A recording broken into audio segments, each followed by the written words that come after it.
No time for less. I've laid the plans, now lay the chance here in my hands. Give me one moment in time when I'm more than I thought I could be.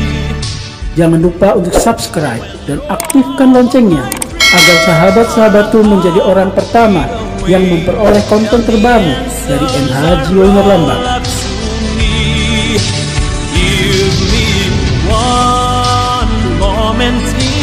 Selamat menyaksikan.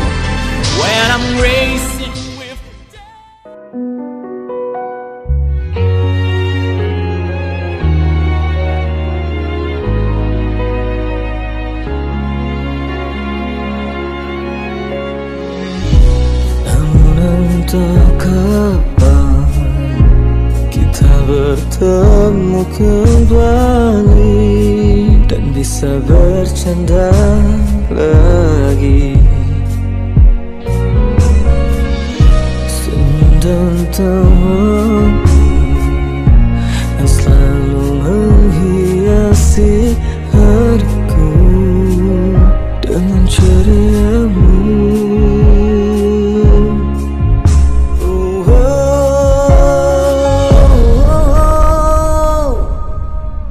Ketika tangan tak bisa berjabat dan jari tak bisa menggenggam erat, di saat mata tak bisa melihat, tetapi hati kan selalu terikat. Ku letakkan bungamu di batu nisan, ku pasrahkan semua kepada Tuhan. Doaku kan selalu aku panjatkan, kenangan kita kan selalu ku simpan.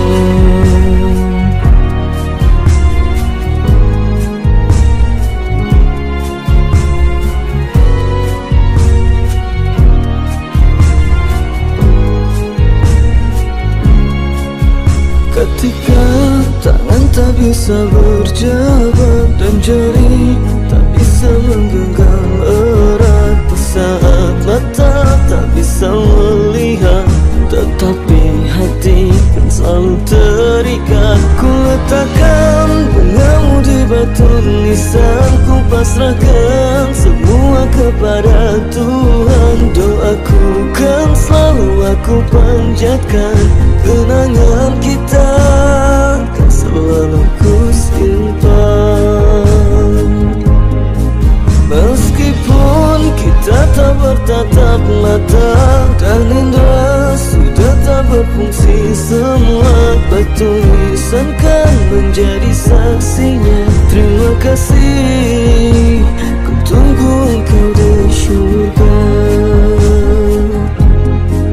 Terima kasih, ku tunggu engkau di surga.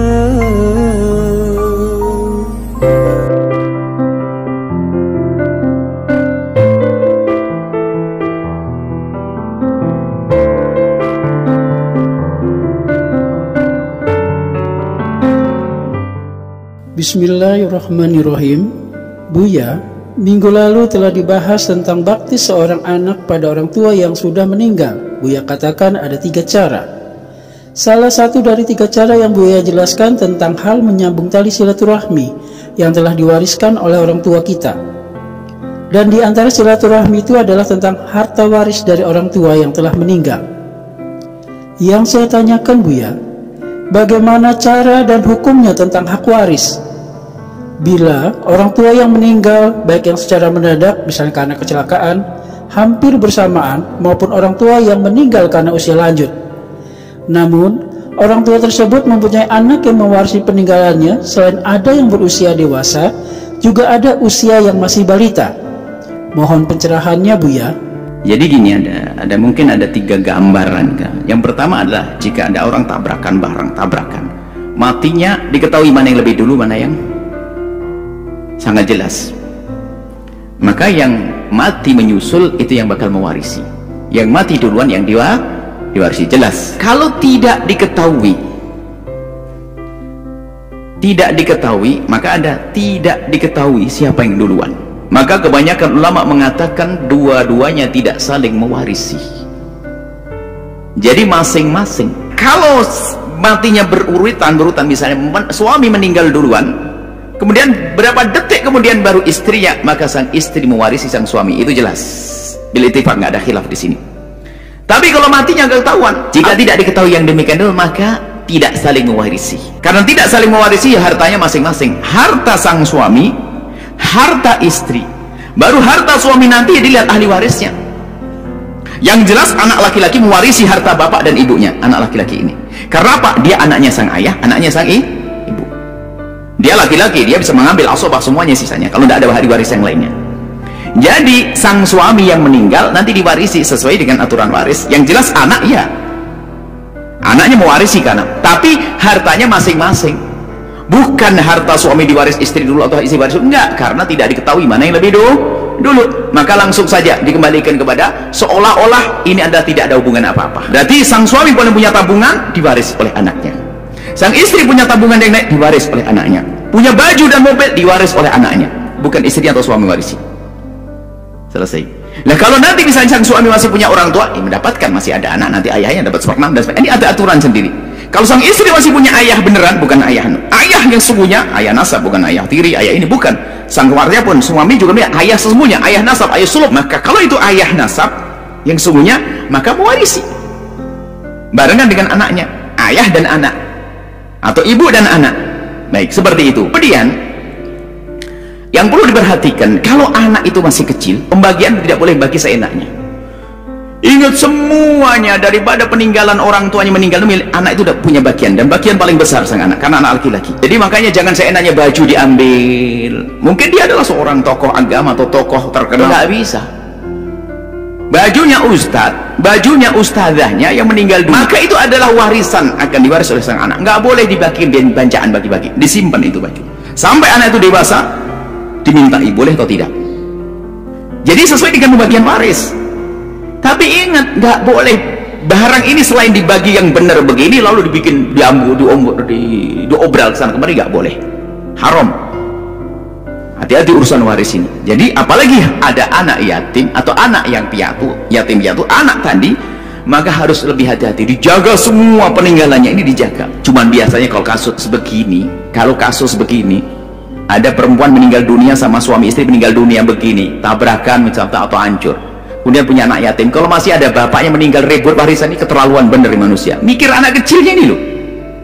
Mungkin seorang bapak sudah mengatakan, sudahlah, ini cucu saya, apapun bentuknya sudahlah, bagian saya juga nggak banyak-banyak amat kok, kecuali dia punya hajat betul. Paling dia ini anak, siapa yang merawatkan cucu saya? Dijaga itu harta. Itu jadi mohon, ini untuk siapapun. Ingat, kalau ada di dalam pembagian waris, kalau masih ada anak kecil, hati-hati, jangan main-main.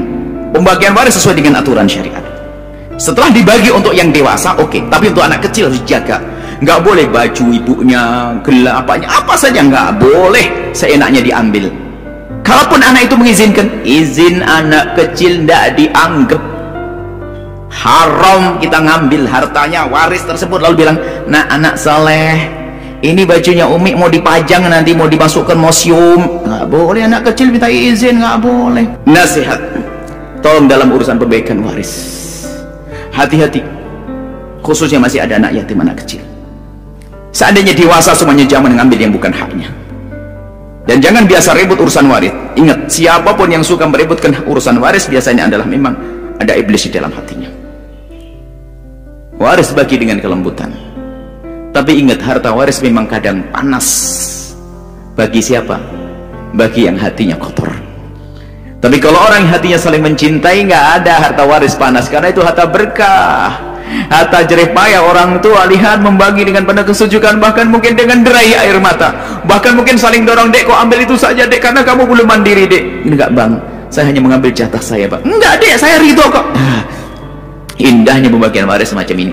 Tapi lihat sebagian keluarga dia dikuasai dengan iblis, mengambil sana, sembunyi sana, sembunyi, berantem. Innalillah. Kalau ingin tahu ahli neraka yang berjalan di atas bumi, lihat orang yang merebut waris. Karena merebut waris bukan saja mengambil haknya orang lain, tapi memutus tali persaudaraan. Kejam dia. Hati-hati ya. Jadi seperti itulah, mohonlah urusan waris itu luas, jadi harus indah. Pastikan Anda tersenyum, Anda tidak mengangkat suara, dan Anda tidak mengambil harta saudara Anda. Pastikan seperti itu, Anda ahli surga, Anda selamat insya Allah. Sahabat, jumpa kembali di dapur penuh senyum, cinta, dan hati, Encep Gumacep Kitchen. Kali ini Encep Gumacep Kitchen menyajikan menu khusus Kuito restoran ala anak kos. Yuk kita perhatikan kali ini bahan-bahan apa saja yang dibutuhkan pada masakan menu istimewa ini. Menu istimewa kali ini disajikan dengan 25 jenis bahan-bahan. Dari 25 ini tentunya tidak semua harus kita gunakan, karena ada beberapa yang menjadi bagian opsional. Pengertiannya ya kondisi di mana bahan itu ada di rumah. Jantungku seakan ikut irama. Yuk kita lakukan teknik-teknik apa saja untuk mempersiapkan masakan murah, mudah. Di antaranya masakan bahan-bahan yang digunakan antara lain adalah tentunya kuitiao. Sebagai bahan utama, toge, sosin, bakso, Ku lupa akan cintaku yang telah lalu. Api dan bahan-bahan minyak seperti minyak wijen, minyak ikan, kecap asin, maupun kecap manis. Oke, kita lanjut dengan teknik memasaknya. Kita lakukan pertama kali adalah membuat bumbu yang berkuahnya, merupakan bumbu rahasia dari Encep Gumacep Kitchen, yaitu merupakan campuran dari bumbu-bumbu seperti merica, minyak wijen, oyster, minyak ikan, kecap manis maupun kecap asin diaduk, dicampur merata, dan tentunya ditambahkan air sedikit aja, tidak banyak-banyak. Kita aduk merata, lalu kita sisihkan bahan yang sudah jadi ini. Kemudian kita potong-potong nih dan iris-iris bahan-bahan seperti bakso, sosin, cabai, bawang daun, bawang putih. Jangan lupa kita kocok telur. Langkah berikut adalah kita tumis bumbu-bumbu seperti bawang merah, bawang putih, dan masukkan juga bakso, bawang daun, juga sosin. Kita aduk rata, kita olah, masukkan toge. Setelah tercampur merata, toge itu kita campurkan pula dengan bumbu rahasia tadi yang sudah kita sisihkan. Aduk merata dan kita tunggu sampai harum itu mengikat. Setelah itu kita baru masukkanlah kuitiao-nya.